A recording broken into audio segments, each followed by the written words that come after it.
Hello survivors and welcome to another Silly Saturday. In today's video we are doing a build that we've been wanting to do for ages. It is on the Arcane Weaver and it is a shield only build. As you can see, we are running focused mine, so we can only use 3 skills, and that means we are using the 3 shield skills. I'm not using Arcane Shield because it doesn't actually, it's more of a defensive buff than it is an actual skill, so we can be not using that one. Otherwise we could have run improved repository and run arcane shield as well, and we just didn't do that. So we got our shield, earth shield and lava shield. We're running skill mastery fire, skill mastery earth and weapon expert, and that gave us the starting our shield with the Arcane Weaver's 4th weapon, and then our earth shield and lava shield are from the skill masteries. We're then running multicast mastery, divine legacy and extended magazine because we want to try and get as many stacks of the shields up as possible. And then the multicast will go up quite a bit because of the 62% multicast chance on our ascension. So let's get straight into it, see what it is like. We are on Overlord 2.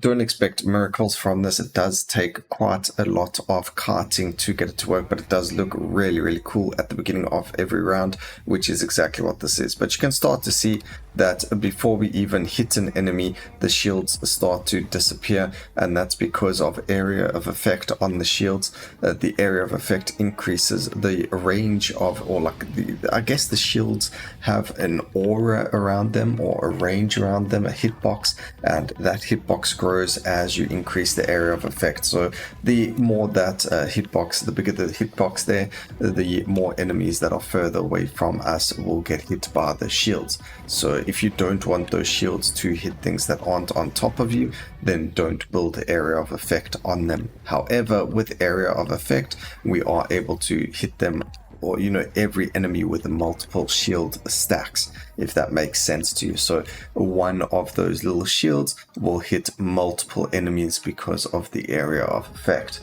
Over here, those are all trash. I have been going for a little bit of burn, but we're going to go with the damage.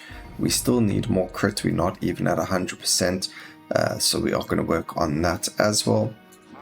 That's a bit much better over there, and then we can take the ignition point and lethality over there, giving us a little bit more crit chance, burning damage over there. Grab a little bit of armor, and then I'm still trying to get their cooldowns to be lower. We've got 2 seconds, 3 seconds and 4 seconds.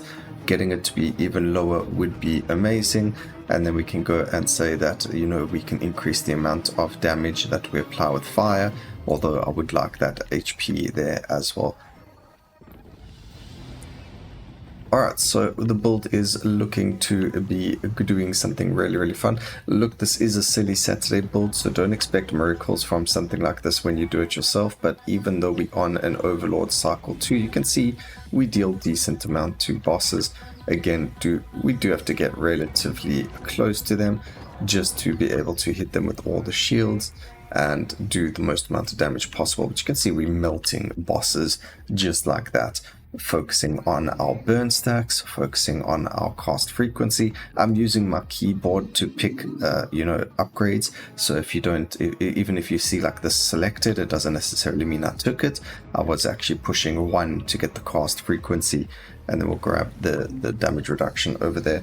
So I use my keyboard shortcuts. It doesn't really show which ones I'm taking. Over here it's cast frequency, and then the powerful strikes over there. I should banish Leviathan so that we can get rid of it. I'm not going to be taking it because we don't have haste in this build, but we do need to focus on some of the Arcane Weaver's ascension upgrades as well, because getting that juicy multicast multiplicative percentage is going to be super good for us as well.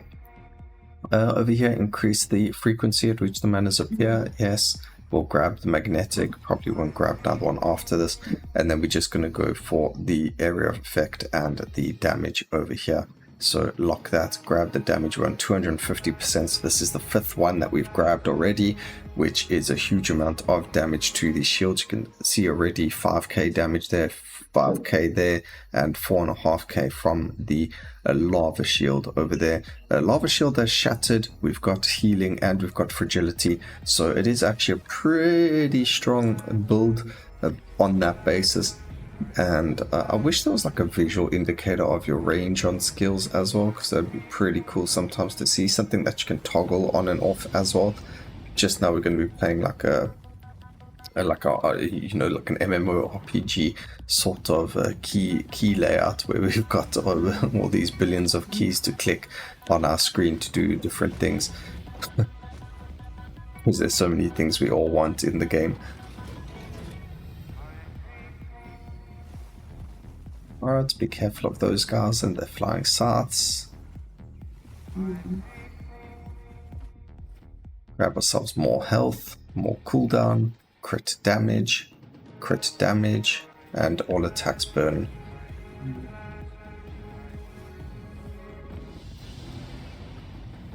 This is the final boss fight, which is going to be fantastic. It's going to go super well, of course.